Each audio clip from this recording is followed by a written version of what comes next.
Y volvemos a hablar de indicadores de empleo en la apertura de este bloque aquí en Mercados y Empresas, ahora para hacer referencia a lo que ocurrió en el primer trimestre del año en la ciudad de Mar del Plata. Otra vez comparando cifras que tienen que ver con lo que es la lectura del desempleo en el primer trimestre de 2023, primer trimestre del 2022 y cuarto trimestre del 2022, donde se nota claramente, ¿no?, la estacionalidad aquí en la ciudad de Mar del Plata. El cuarto trimestre mostraba una tasa de desempleo del 8,8%, obviamente la llegada de la temporada estival muestra en el primer trimestre del año 2023 una caída al 4,9%. Ahora, como les decía también, con las cifras del nivel país, la comparación correcta es el 4,9% contra el 5,8% del primer trimestre del año 2022, lo que refleja también una generación de puestos de trabajo, con todos los comentarios que hacíamos con respecto a la situación a nivel país, digamos en las mismas condiciones. Y claramente en el primer trimestre de este año, bueno, un nivel de desempleo en Mar del Plata que no se recuerda, ¿no? Niveles tan bajos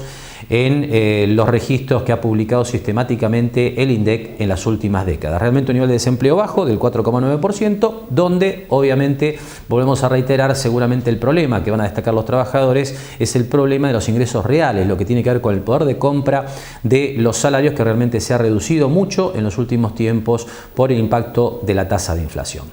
Pero volvemos a cambiar de tema, hablamos ahora de una jornada sobre el desafío energético de la Argentina. Esto se desarrolló hacia mitad de semana en la Universidad Tecnológica Nacional de Mar del Plata. Sobre el tema compartimos a continuación la charla que mantenía Javier Novoa con Fernando Scholtutz, que es decano de la UTN aquí en la ciudad.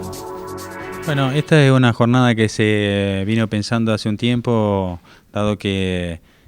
hay un proyecto que tiene que ver con producción de energía en la región, y eso de alguna manera nos compromete como entidad educativa a revisar en qué lugares podemos participar nosotros desde el punto de vista de la formación de recursos,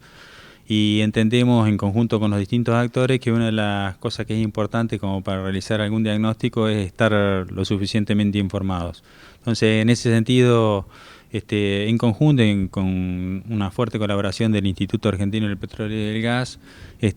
nos pusimos de acuerdo para ir a armar un programa sobre lo que tiene que ver con la energía. Los tópicos que se atraviesan tienen que ver con energía y la producción de energía. En ese sentido, revisar un poquitito, y cuando hablo de diagnóstico, cómo está compuesta una matriz energética, desde dos puntos de vista, o sea, no solamente la energía eléctrica que se produce, sino la energía en general, la que uno tiene en un calefactor, la que tiene en la cocina, la que tiene en un lugar donde se hace una fundición,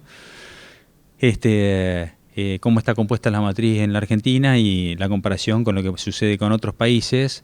y en ese sentido entender también la necesidad de una transición que un poco busca la sostenibilidad de los procesos, y en ese análisis de la transición es qué es lo que pasa con esa mencionada huella del carbono. Entonces, cómo nosotros podemos trabajar para en el futuro ir tendiendo hacia una reducción de lo que son emisiones y ir tendiendo a lo que son energías limpias, que es un proceso extremadamente complejo, pero que necesita empezar a estar informado.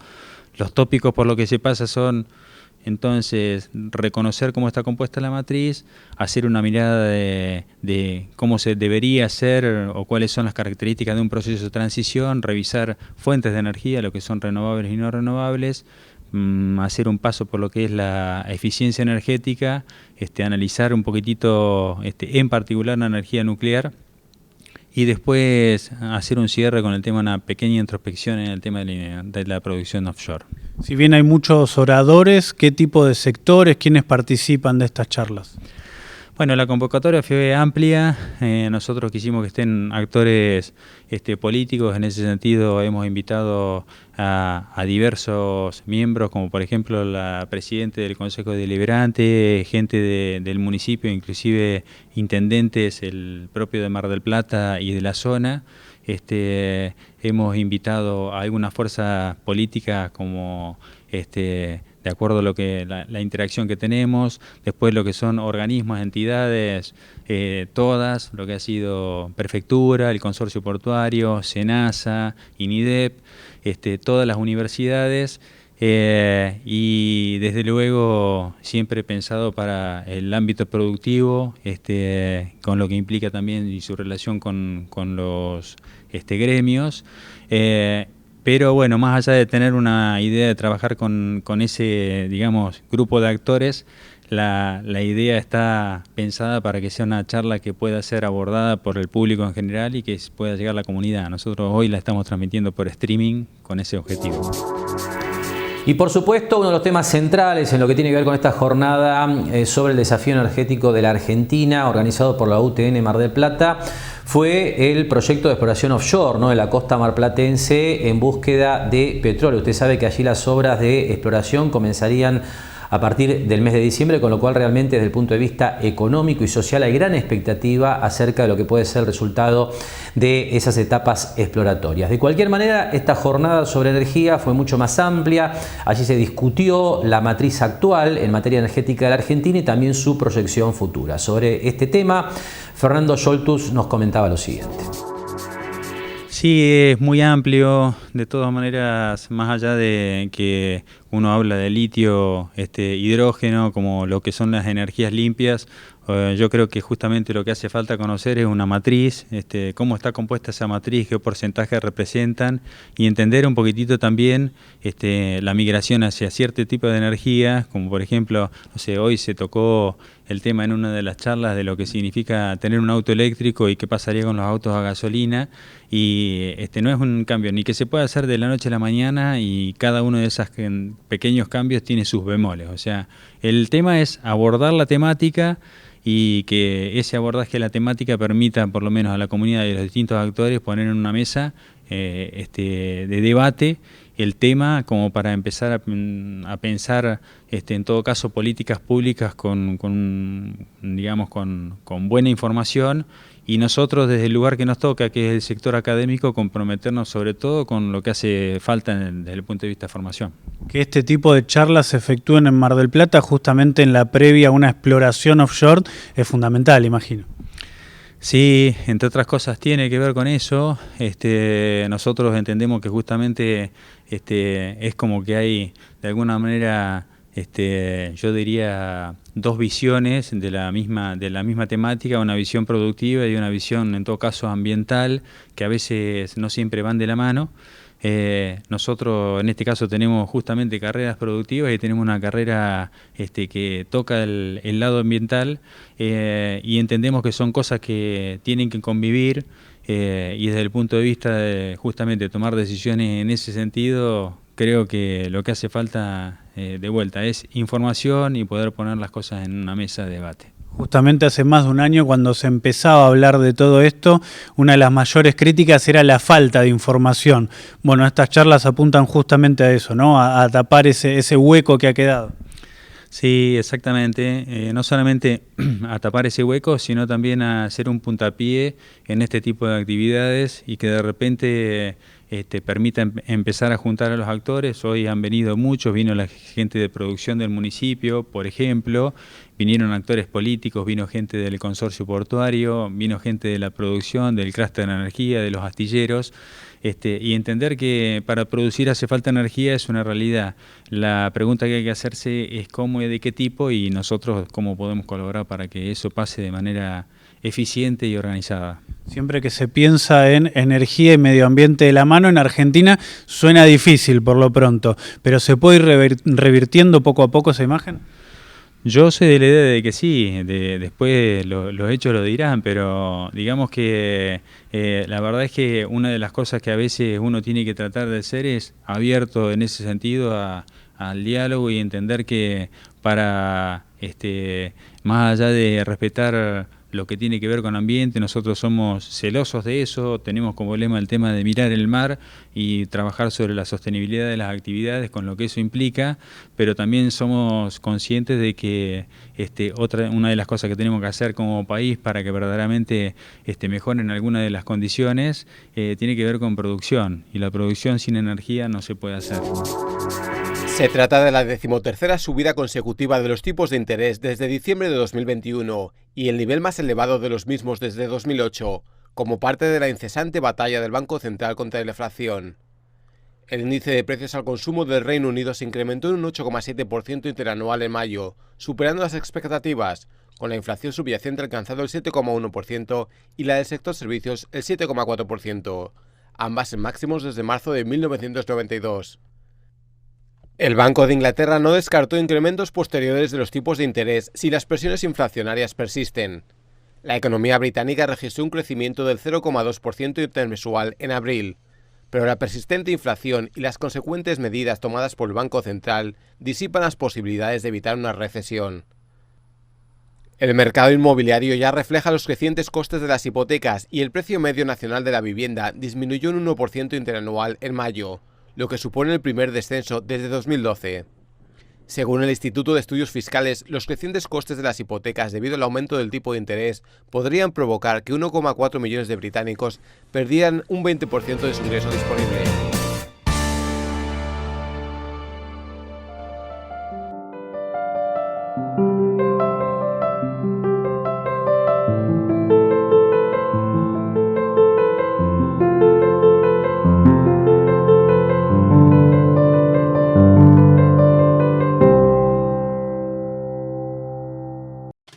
Lo esperamos en Mar del Plata Bursátil para asesorarlo en su mejor alternativa de inversión o financiación para su empresa o negocio. De lunes a viernes, de 10:30 a 17:30 horas en Corrientes 1723, teléfono 561-6000, www.mdpbursátil.com.ar. Vos sos una ruta que se asfalta. Así crecemos. Vos sos una nueva escuela que se construye. Eso es un mañana mejor. Vos sos un hospital que siempre te atiende, porque tenés derecho a la salud. Todas y todos por la provincia. Unidos hacemos más. ARBA, Agencia de Recaudación de la Provincia de Buenos Aires.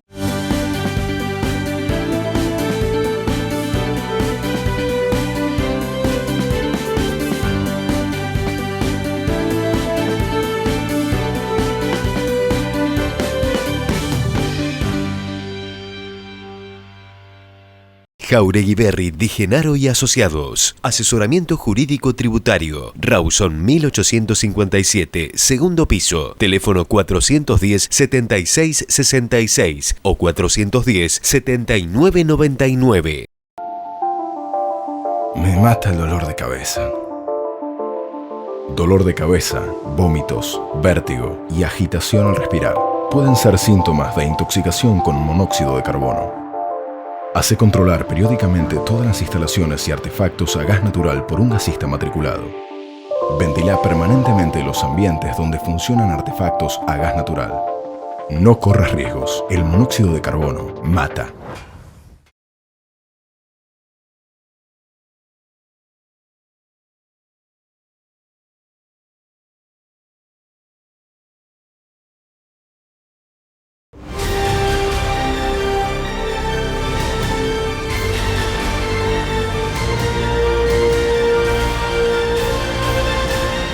Gran astillero argentino es marplatense. Último tramo de mercados y empresas, de tiempo entonces de hablar de lo que ha sido la semana financiera, y en este sentido, como siempre, comenzamos por el panorama internacional en materia de inversiones de riesgo, donde se ha destacado en estos días la presentación de Jerome Powell, presidente de la Reserva Federal estadounidense, afirmando que la casi totalidad de los miembros de la Reserva Federal coinciden en la necesidad de volver a subir la tasa de interés de corto plazo este año para, acentuar la lucha contra la inflación. Aquí le recuerdo que la tasa de inflación ha venido reduciéndose sistemáticamente en los Estados Unidos en los últimos meses. También pasa algo similar en la mayoría de las economías europeas, pero hasta el momento todo parece indicar que el combate no está ganado, en el sentido de que la tasa de inflación todavía no está lo suficientemente cerca del objetivo de la Reserva Federal, que es 2% anual. De hecho, el último registro dio 4%, con lo cual, es muy probable que las tasas de interés sigan subiendo. De hecho, cuando uno mira las probabilidades de suba de tasa de interés que predicía el mercado en este cierre de semana, uno encuentra que para la próxima reunión del mes de julio ya los participantes del mercado, básicamente inversores institucionales, le asignan una probabilidad del 75% casi de que la Reserva Federal va a volver a subir la tasa de interés en la reunión del próximo mes. Además, el otro dato destacado de la semana fue que el Banco Central de Inglaterra subió la tasa de interés más de lo previsto por los analistas, con lo cual está claro que, como les decía anteriormente, si bien la tasa de inflación se viene reduciendo, todavía la batalla no está ganada y es muy probable que la política restrictiva de los bancos centrales continúe en los próximos meses. Pero vamos a ver cómo se comportaron las bolsas en este contexto y como siempre lo hacemos con la ayuda de los gráficos. Comenzamos por la bolsa de los Estados Unidos, donde los principales índices terminaron la semana con tendencia negativa después de varias semanas consecutivas de suba. Aquí vemos en principio el comportamiento del índice Standard & Poor's 500, que agrupa las 500 compañías de mayor capitalización bursátil en el NYSE. Esta semana en particular con una baja de 1,39%. Esta pequeña velita roja que queda contenida con lo que fuera la suba de la semana previa y que desde el punto de vista técnico advierte la posibilidad de que los precios, generen una corrección o al menos un descanso después de la extensión que han tenido en las últimas semanas. Recordemos en este sentido que el Standard & Poor's 500 había superado esta línea horizontal que fue una resistencia importante para el avance del mercado desde el mes de mayo del año 2022, pero el último estirón alcista del mercado ha permitido superar ese nivel y generar expectativas más positivas. Esto viene avalado además por lo que ha sido el giro de la media de 40 semanas, esta línea curva azul que comienza a tener, por eso hablo de giro, pendiente positiva y marca la tendencia de mediano plazo para el mayor mercado de acciones del mundo. En el caso del índice Nasdaq, el comportamiento es similar. Recordemos que el Nasdaq está principalmente compuesto por acciones tecnológicas que habían liderado la suba en el año en curso, pero esta semana en particular generan un movimiento muy similar al de Standard & Poor's 500, 1,44% abajo, otra vez la semana contenida dentro de lo que fue el comportamiento de la semana previa y con las mismas características técnicas. Básicamente el punto destacado vuelve a ser en este caso el giro para comenzar a tener pendiente positiva de la media de 40 semanas, sosteniendo la tendencia positiva, en este caso de mediano plazo. De cualquier manera, lo que hay que decir es que en caso de que se produzca un descanso o una corrección desde los niveles que alcanzó el Nasdaq o también el Standard & Poor's 500 en los últimos días, y esto pueda extenderse a las próximas semanas, por el momento estaríamos hablando justamente de eso, de una corrección, es decir, de un descanso dentro de una tendencia que en principio parece haber girado después de lo que fue la caída importante desde este máximo, que fue noviembre del 2021, hasta el piso que en el caso del Nasdaq se alcanzó en la primera quincena de octubre del año 2022. Si pasamos a las bolsas europeas, como siempre midiendo la evolución de las acciones de esta región por el comportamiento del fondo BGK que cotiza en dólares en los Estados Unidos. En este caso, lo que hay que decir es que la semana termina con una baja más importante que la bolsa americana, 4,87% abajo, este fondo BGK, en el marco de las subas de tasa de interés que hemos visto en las últimas semanas, ¿no? Esta semana en particular hablábamos de la suba de tasa de interés del Banco de Inglaterra, la semana pasada había sido el Banco Central Europeo. Evidentemente, estas políticas más restrictivas de los bancos centrales europeos están golpeando más en principio a las bolsas de esa región. De cualquier manera, habrá que ver cómo sigue el comportamiento de la Reserva Federal, porque de acuerdo a lo que dijo Powell, el presidente de la Fed de la semana, es muy probable que tengamos nuevas subas en las próximas reuniones. De hecho, el mercado espera una suba ya en la próxima reunión en la segunda mitad del mes de julio. De cualquier manera, en el caso del BGK, de las bolsas europeas, lo que vemos también es que la pendiente de la media de 40 semanas tiene sentido positivo, con lo cual por el momento hay que analizar lo que ocurra en las próximas semanas en el marco de esta tendencia que el mercado europeo también ha venido mostrando desde el piso de octubre del año pasado. En el caso de las bolsas de la región de América Latina, siguiendo esto a partir del comportamiento del fondo ILF, tenemos una semana que obviamente acompaña el recorrido negativo de las bolsas globales, aunque con mejor desempeño relativo, 0,91% abajo. Este fondo que, superó este máximo intermedio, esto lo habíamos marcado la semana pasada y esto genera alguna expectativa adicional en cuanto a cambio de tendencia de fondo para la bolsa de la región, que vienen en un mercado muy lateral realmente en la última etapa. Esta corrección que se vio en esta semana en particular ya cuenta también con el sostén de una media de 40 semanas que comienza a tener pendiente positiva, con lo cual, bueno, valen las mismas consideraciones que hacíamos para los mercados del viejo continente. Antes de pasar a la bolsa argentina, es interesante marcar que bueno, los mercados vienen siguiendo de cerca, después de lo que ha sido la suba de tasa del Banco Central Europeo, del Banco de Inglaterra y de los comentarios de Powell, bueno, viene siguiendo de cerca la evolución de la tasa a 10 años, que esta semana en particular ha retrocedido ligeramente, se ubica en la zona de 3,74% anual. Este es el rendimiento de los bonos a 10 años de los Estados Unidos. Pero bueno, el mercado viene siguiendo esta línea de tendencia bajista que viene desde los máximos que alcanzara la tasa en octubre del año pasado, coincidente, este es un dato importante, con la zona de mínimos de los principales índices bursátiles, en la zona de 4,20 de la tasa a 10 años. Bueno, en la medida en que esta línea de tendencia sea superada por la tasa, es decir, que tuviéramos una tasa por arriba de niveles de 3,80, 3,90, bueno, esto sería probablemente un elemento a favor de una corrección en las bolsas más desarrolladas. Habrá que ver si esto efectivamente se concreta, porque bien podría ser que esta línea de tendencia contenga el avance de la tasa a 10 años y bueno, los mercados bursátiles continúen con el derrotero que hemos visto en las últimas semanas. Y por último,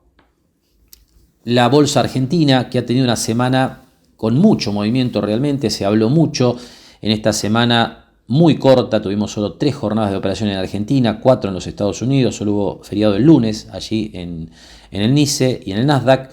pero en el caso de la bolsa argentina, con solo 3 jornadas de operaciones, la bolsa tuvo realmente un movimiento notable, porque subió fuerte el miércoles, bajó fuerte el jueves y este viernes termina definiendo para lo que es el balance semanal una suba del 1,23%. Aquí un dato destacado desde lo técnico tiene que ver con que esta vela que corresponde a la semana que cerramos este viernes tiene bueno, características bastante particulares en el sentido de que bueno, la longitud de la vela nos demuestra lo que ha sido la volatilidad de la semana, es decir, con suba fuerte, baja fuerte y un cierre ligeramente por encima de lo que fue el cierre de la semana anterior, y con la particularidad, este es un dato a tener en cuenta, de que el cierre se da muy cerca de lo que fuera la apertura de la semana. Concretamente el cierre termina para el Merval en dólares en $815, cuando la semana pasada cerraba en $816. Esto demuestra cierta indecisión de los participantes del mercado dentro de una zona que comentábamos la semana pasada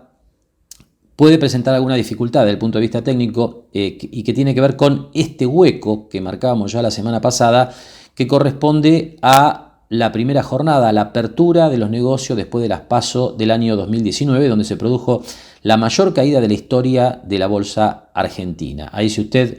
bueno, observa este gráfico con más precisión, ese día la bolsa argentina retrocedió, esto depende del dólar que uno tome en consideración, aproximadamente 45%, esto es lo que bajó el Merval en dólares ese día, y este hueco que quedó entre lo que fue el cierre del viernes previo a la PASO y la apertura del lunes posterior a las PASO, bueno, ese hueco o gap, como se dice en inglés, representa un nivel que puede generar alguna dificultad para que continúen avanzando las cotizaciones. Esto sumado a lo que le comentaba anteriormente de la conformación del movimiento de esta semana corta, con un cierre muy cercano a la apertura de esta semana, bueno, demuestra, le reitero, indecisión, así que es importante ver qué ocurre con el mercado argentino ya desde la semana próxima. Esto no quiere decir de ninguna manera que el mercado esté a punto de generar una caída, simplemente que hay, digamos, cierta indecisión por parte de los participantes del mercado sobre si la suba puede continuar directamente de estos niveles o es necesaria una pausa previa. Semana realmente interesante, pero que termina nuevamente con mejora para la bolsa argentina, que con esto cerró 3 semanas consecutivas con tendencia positiva. Y de este panorama en las bolsas nos vamos ahora, antes del cierre de mercados y empresas, a ver cómo quedaron las principales variables en el circuito financiero en este cierre de semana, como siempre recorriendo por un lado lo que ha pasado con el dólar, los bonos y las reservas internacionales del Banco Central. Comenzamos por el dólar que termina en suba en el mercado bursátil, también en el mercado marginal y naturalmente en el MULC, el mercado único y libre de cambio, donde el Banco Central continúa permitiendo la suba del billete estadounidense a un ritmo cercano al 2% semanal. En este caso, 264,50, el cierre que tenemos este viernes para el oficial, una suba del 2,12%. En la bolsa el MEP 0,93% arriba, termina en 481, más barato que el Blue, que termina en 495 pesos con una suba del 0,61%. Y un comentario para destacar el movimiento del dólar de contado con liquidación, porque si bien